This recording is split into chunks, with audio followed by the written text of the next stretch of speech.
energetic, passionate, and savvy. Gouche Live, brought to you by the good people at the Hockey News and Sports Illustrated. And now, ladies and gentlemen, the Gouche. Hey, welcome to a new episode of Gouche Live, brought to you by those good people at the Hockey News, of course, Sports Illustrated. And I've got Mr. Hockey News on today. Steven Ellis is going to join me in a second. I wanted to show you something. I'm going to take you way back. Some of you guys may not remember this. I used to own a hockey magazine before I got involved with Graham Rouston and the Hockey News. But we did this. Linda Davies, Tony's sister, was the editor, publisher. And Bruce Jeffsett, my good friend in Germany, had given me this. It's called the Ice Hockey World over in Australia, or over in Germany. And he got me to, we did about 24 issues. And it was like the Oprah of magazines. And Linda Davies, who now is very ill, I just wanted to bring this out and say, look at that cover. Joe Sakic, of course, you know, Chris Chelios, and it was the 2006. All 12 teams were broken down. And one day I'll sit with Steven Ellis and we'll talk about those 12 teams to see if he remembers any of the players. And then I had to pull this one up. Canada Gold Moment 2005, when they won the World Juniors under 20s. There's Crosby, Corey Perry, and Bergeron. And the thing about Bergeron, Crosby, and Perry, will they be on this next version of Team Canada? And we'll ask Steven Ellis, our roving reporter. And of course, look at this. He's a good one. I picked this off the Hockey News. Cal McCarr will hear Steven talk about. Hey, Steven and I are going to talk about the Olympics, how Team Canada looks, and then finally I'll ask him the question, out of all the teams going into the training camp in about 2-3 weeks, who did the best? Ladies and gentlemen, you know him as Steven Ellis. I know him as Mr. Hockey News, Steven Ellis. That Cale Makar photo, I wrote a story about how he was so underutilized at the World Juniors of 2018. And then I asked my photographer if I could take some photos of Makar during one of the games. So I sat down at the ice level, got some photos, and I focused in on him. I just felt, this guy is going to be something someday. He's turned into quite something. I would say he's something. Obviously, we'll talk about the team in a few seconds, but I do want to mention that it is the 75th anniversary of the Hockey News. What an incredible, I see the logo right behind you there. We're going to be doing some fun things together out here. So talk to us a little bit about that. 75 years. What is 75 years representing exactly? Well, so it's basically this. Obviously, the publishing world of magazines, it's a tough industry. A lot don't make it a very long time. But the fact that Hockey News has is it's really cool, and I'm so lucky to be a part of it. We got some good people coming in on board. We recently brought in George Larocque to write for us, and he's been awesome to deal with. And just kind of being able to go back, and we've talked to some players to get their memories of being in the Hockey News for the first time and stuff like that's pretty cool. So we're getting a lot of stuff planned. We got a special issue coming up. Our official 75th anniversary is not until next year, but this is our 75th season, so we're looking forward to kind of showcasing. I guess technically 75th season, but looking forward to showcase what's coming up next. Well, I'm so excited. I forgot to turn the mic on. I'm so excited to be a part of it, Steven. It's been a great ride for almost 18 months we've been together, or about 17 months together, and we're still alive. I'm still here. I'm still doing it. I know that I was trying to do the numbers, and I'm over 540 editions of doing this stuff, and we're going to do something special for the 550. I'm going to go back and get the exact number, and you and I and the boys will do something fun. Listen, next week, of course, the new season starts. We're going to be Monday, Friday at 6 p.m. coming to you on the Sports Illustrated, and of course, Hockey News, and of course, Gouche Live production. And then at noon every Wednesday, we're at the Bottom Line, and we are just we're close, and it may tie in with the 75th anniversary. We're going to have some alumni on every show at the Bottom Line. It may be live, and we'll be eating chicken wings and discussing hockey. And I know we'll get you on a couple times. And I live, because that's right beside the Hockey Hall of Fame, right? Yeah. Yeah, I live 5 minutes away from there. Oh, you're going to be down there next Wednesday. We're going to launch it. I hope you could pop in, and we'll do kind of a simulcast, and we get free chicken wings, which is incredible. All right. The NHL, the NHLPA, and the IOC and I guess the ice hockey IIHF have come to an agreement that the NHL will be represented at Beijing. I think it's a great move. I know there's some people that are saying, hey, China's going to be involved. They're going to play Team Canada. What would the score be? I know that's going to be something, a lot of questions, but what better a representation? But before you comment on how great it is, how did they get there? Well, this is it was a lot of work. Obviously, the last time in 2018, the NHL did not go, and there was the talk about the traveling, the having to shut the season down for 3 weeks, which has lost profits for the league, things like that. Of course, the insurance this year is even more interesting of a situation, but basically every side kind of had to give up a few things to make it work. I think the NHL really knows how valuable it was to put their players there.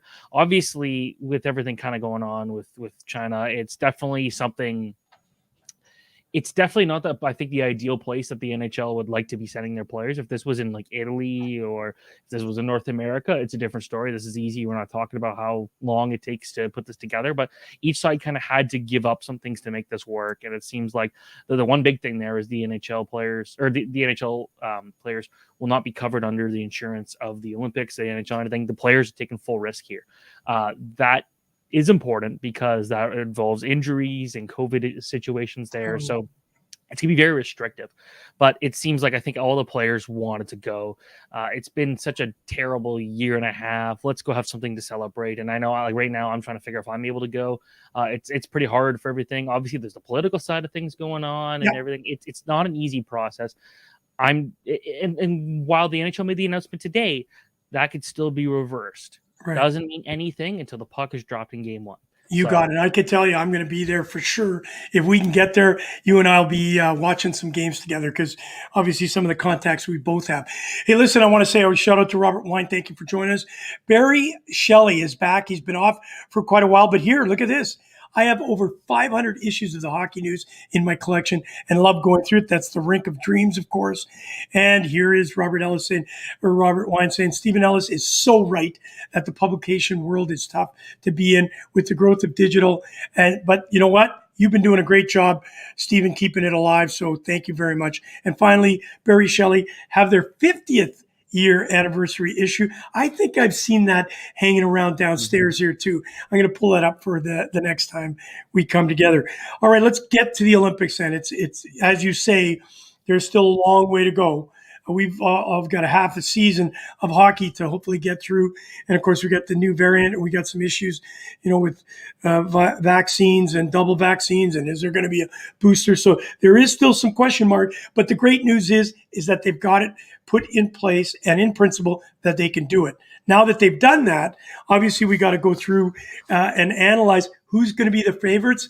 Everybody that I've seen looking at all this, Canada's right up top. Of course, the United States has been talked about, but the divisions are what's really kind of cool.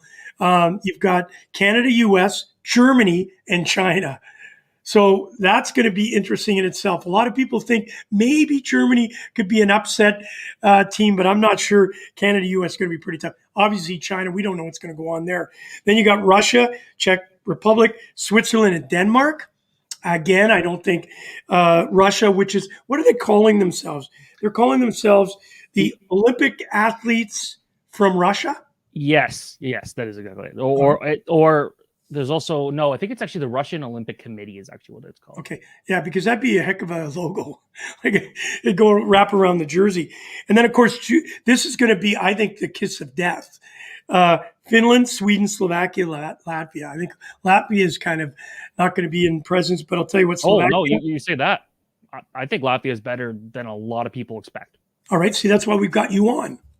So I think Latvia's got a solid team here. This is a thing where not like of the three teams that moved on, Slovakia, Latvia, and Denmark from the Olympic qualification, I do think they are maybe the weakest, but this is a team that just plays well when they need to. Yeah. A lot of this team played against Canada and beat them at the men's world championship. And while that was not Canada's best players, again, you can't come up with an excuse to make Latvia the better team on paper in that game. Latvia went out there and pressed. Latvia, their KHL team sucks, but they still play together all year long, and that's important. Yeah, no question. Hey, listen, not since 2014 have we had an opportunity to watch the best of the best play in the Olympics. Obviously, what went on in 2018. I can talk a bit about China because I got a big story coming about them tomorrow. I love it. Let's hear about it. So basically, there was a lot of talk about whether or not the players would be, or they're allowed to take more nationalized players that aren't from China. One of them being Jeremy Smith, a goaltender who hasn't been approved to play for the team. He used to play in the OHL, was a former NHL prospect. Obviously, Jeremy Smith's not exactly a very Chinese sounding name at all. But neither is Brad Lambert, and he's for Finland. Doesn't sound very Finnish, but he's from Finland. But when you look at this, there's the players that are of Chinese descent but aren't eligible to play, and then you've got the players that are from China and trained in China, and they've played each other in exhibition games, and we're looking at 20-0 games for the non-national team players. So it's going to be very concerning. I don't think we're going to see any teams go out there and completely embarrass. But if, let's say, I don't know the full schedule yet because it hasn't been announced yet, but let's say USA plays the first game and they win 35-0, because there is the goal differential in the standing situation, I think Canada's going to try to go for 40. Yeah. And legitimately, I can see it happening. Yeah. Not an issue. This team is the worst we've ever seen in Olympic hockey. I've received kind of what are some of these initial rosters, and we're looking at like one of the goalies being like a fourth stringer in the KHL that was only there because he plays for Kunlun Red Star and they needed a bunch of players from China to make this a legitimate program. So it's going to be really ugly. Yes, there's been a lot of talk. Mark Simon, a good friend of ours, he actually refereed the game. He wants to have a chat with you. I'll make sure I send you his number. He's thinking that too. Is that good or bad for hockey? Let's not get into that. We've got a lot of time. I'll say it's very bad. Very bad. Yeah. Let's not get into all the politics and what's going to go on. But I do want to ask you about, obviously, Canada's favored. There's talk USA, Finland, Sweden, of course. And, of course, the Olympic athletes from Russia or the who's ever going to pick up a name, the Russian Olympic athletes. Talk to me about the Canadian team, because obviously everybody wants to know. You've got Huberdeau, McKinnon, McDavid. Point is where people are talking is going to be the first line. And you got Mark Stone, you got Nathan McKinnon, you got Mitch Marner, you got Sidney Crosby. We have just a raft of forwards. Tell me who you think is going to be the first line. Well, right now, see, that's the thing. Canada's top line could just be any mix of players, and they'll figure it out. If I had to say right now, and Ryan Kennedy did a great story on the Hockey News, and we kind of helped him out pick kind of what we looked at the lines.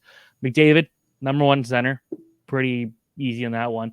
Braden Point probably won't play center, even though he is a center, just because they got so much depth. And then I really like the idea of them throwing on a guy like Jonathan Huberdeau. It's a thing like the biggest weakness of this team might be their left wing depth. And we're still talking about Huberdeau, Marchand, Horvat, Couturier, guys like that. Like that's not exactly weak depth, but you just got so many good players there.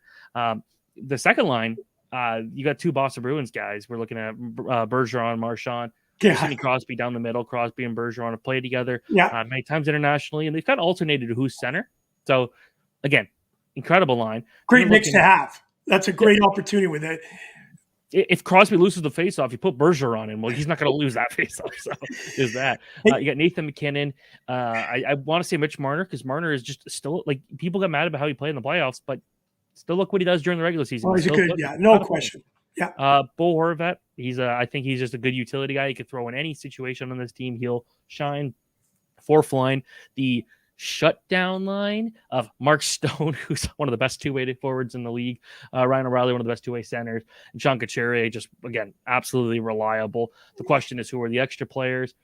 You could throw in Steven Stamkos. You could throw in Matt Barzal, John Tavares. There's enough players. Yeah, I want to ask you that. I saw John Tavares' name there. Do you think he's realistically somebody they'd be looking at right at this particular moment? Obviously, with his injury. And that's the thing. You got to have one guy sit out, right? So doesn't really matter. Like that player that sits out is an NHL star. Like it doesn't really matter almost who that guy is. Yeah. But for that Tavares, you got a guy who's a really good leader, very well respected, who again can really come alive. And he's got a good history of Hockey Canada. So I think they will give him a shot here, assuming he plays well. Yeah. Hey, listen, I want to ask you this question. Somebody just tweeted. It says, in order to give everyone else a fighting chance in Beijing, the IIHF should make it illegal for Connor McDavid, Nathan McKinnon, and Sidney Crosby to be either on the same line or on the ice at the same time. Like, could you imagine a power play of McDavid, Crosby, Point, McKinnon, and let's throw Shea Theodore out there? And you also could put Patrice Bergeron back on the point. Like he's played it. This is going to be that in itself is going to be incredible. Let's go to the defense now. Shea Theodore, Alex Pietrangelo. You like Cale Makar. I love this kid. I think he's going to rise to the occasion. Dougie Hamilton, Darnell Nurse. Some of the guys that I see missing. Drew Doughty, I think maybe long in the tooth. I really miss the fact that my buddy Brent Burns is there, but I don't think he's at that level. Morgan Riley, who I don't think had a very good season. This could be, again, it could be determined what happens in the first half of the season here too. These are just names that people are throwing out there from what happened maybe last year and a couple of years ago. But guys could come out and have breakout seasons for themselves, and these names could all change. Anybody you're surprised at missing on the defensive core? Well, missing, no. I'd say if he was healthy, I think Aaron Ekblad, who's got a really good shot at this team, Morgan Riley, there's just enough talent there. It was kind of like when Subban was left off in 2014. They just got enough talent where they'll get guys who could play more of a different role. If you have Adam Pelech and Mackenzie Weegar as more of your shutdown guys in this, like those are incredible defense in their own, and Weegar's come a long way. I wrote an article on my second day of the Hockey News about how, keep an eye on this Weegar guy. At this point, he had 20 games played. He wasn't playing a lot on third line, but third pairing. He was a 7th round prospect, but it's there was just enough skill there that he was performing. It's don't count him out. And now he's legitimately a threat here to make this team. But again, Devon Toews, I think, is another guy that got a shot. You can make a B team of this defense core to be better than most teams' A's. So I like it. There's another name that comes out here. And sometimes I'm going to work. One of the things I promised this year, I'm going to work on names a little bit better. Jacob Chychrun. Chychrun. He's a pretty good addition if he makes it. Yeah, I think so for sure. He's a guy who's kind of just really kind of grown into his offensive game. And I remember watching him play in the OHL or the GTHL. This was a kid who was just an unbelievable talent, but he was hurt a lot. And then he got hurt a lot in his junior career, and then got hurt a lot in his NHL career. But he's really been able to be stabilized all that. And he's proving why he's always been a top prospect at every level he's ever played. So Chychrun is, I think, if he's playing his best hockey, he's a no-brainer for me. All right, so this one obviously is a no-brainer. Or isn't. Think about goaltending. Obviously, this is going to be probably the lightning rod position because you got Carey Price, who just prior to the draft by our friends Seattle, everybody's saying, "Oh, his operation is going to be out for part of the season. Oh, he may be career-ending," and all of a sudden, they're talking maybe he's number one for Canada. Marc-Andre Fleury obviously went on from Vegas to Chicago, kind of threw him off a little bit. Could be a season where he just wants to prove he is still the best. And Darcy Kemper, I know you love this guy. He played very well in the World Championships. But the question for 2 games, he played actually terrible in the round robin. Well, but I thought he was okay. Well, his stats showed he sucked. But I still like him. Okay, I thought you liked him. I liked how he played at the end, but he still was costing the game against Latvia.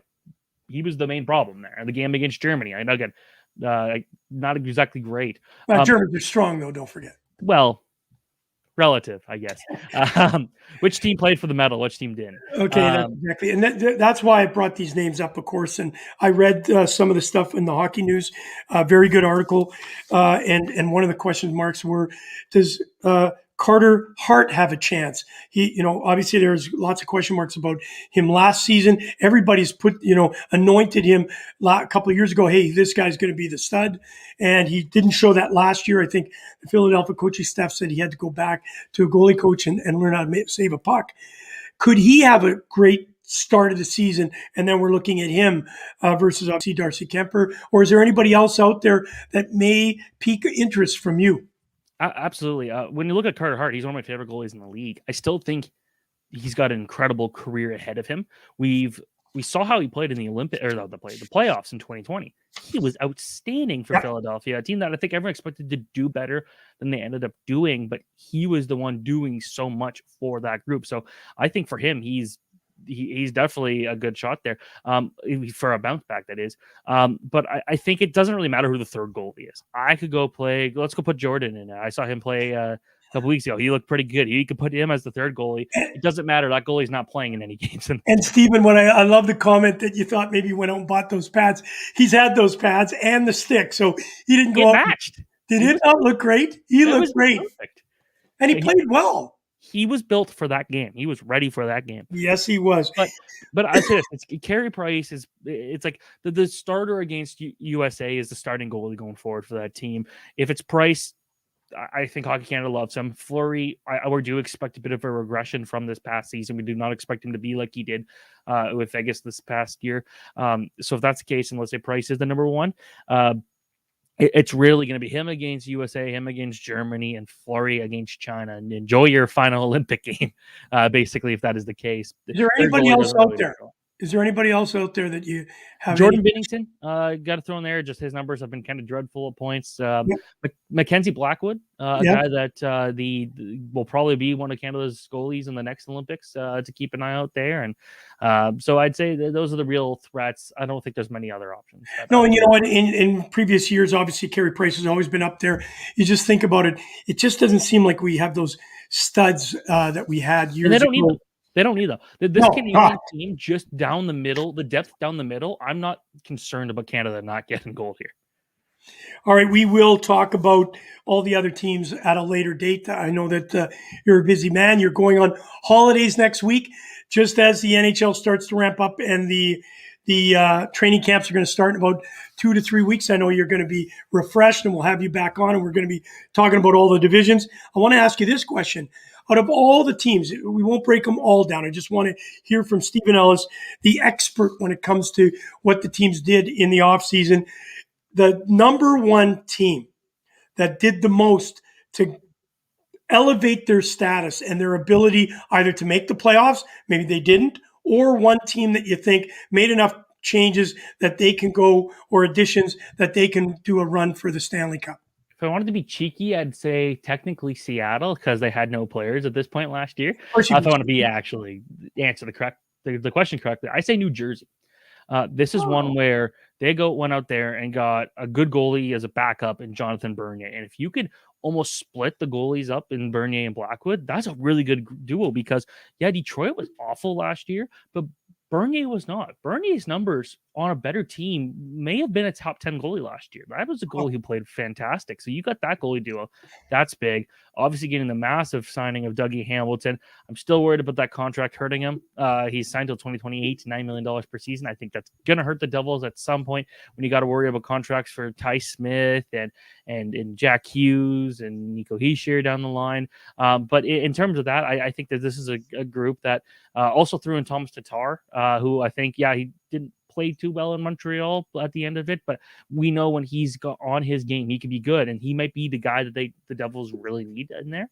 A guy who could put pucks on the wing. So I really like what they've done. I also think Boston making sure they kept Taylor Hall was very important, and they also brought out there and adjust their goaltending.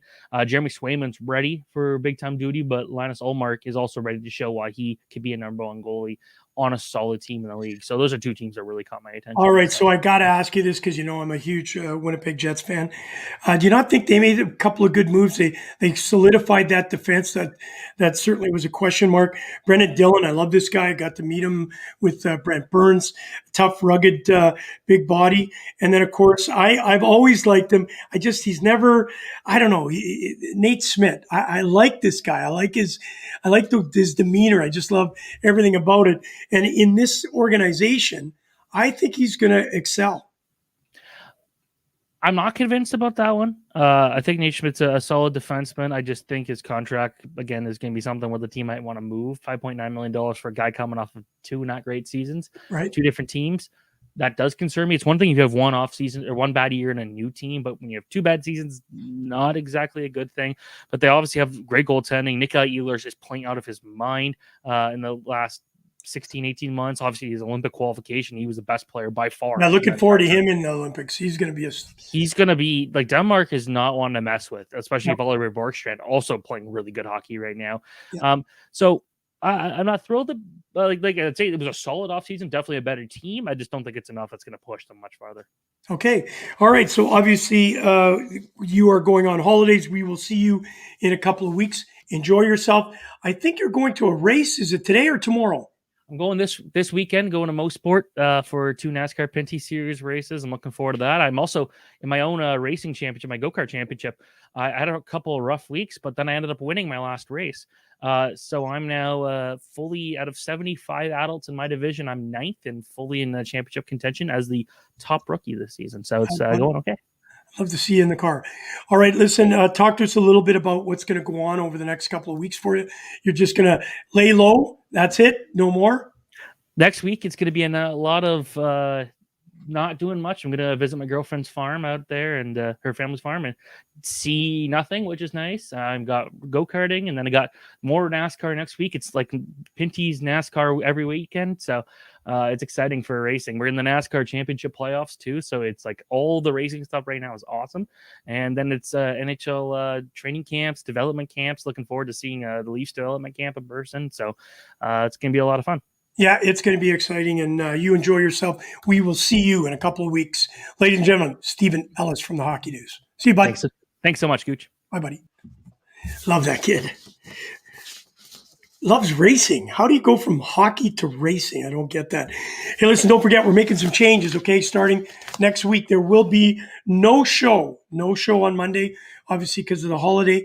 And then starting on Wednesday at noon, we'll be at the Bottom Line. We've got some exciting announcements that are going to come on that specific day that we're going to tell you about all the great things that are going to go on.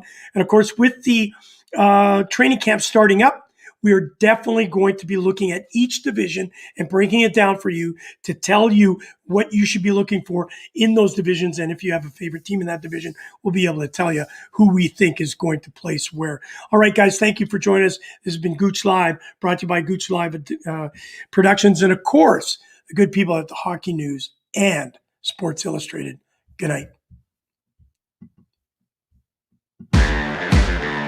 You've been listening to Gouche Live with your host, Kerry Goulet, better known as The Gouche, brought to you by the Hockey News and Sports Illustrated.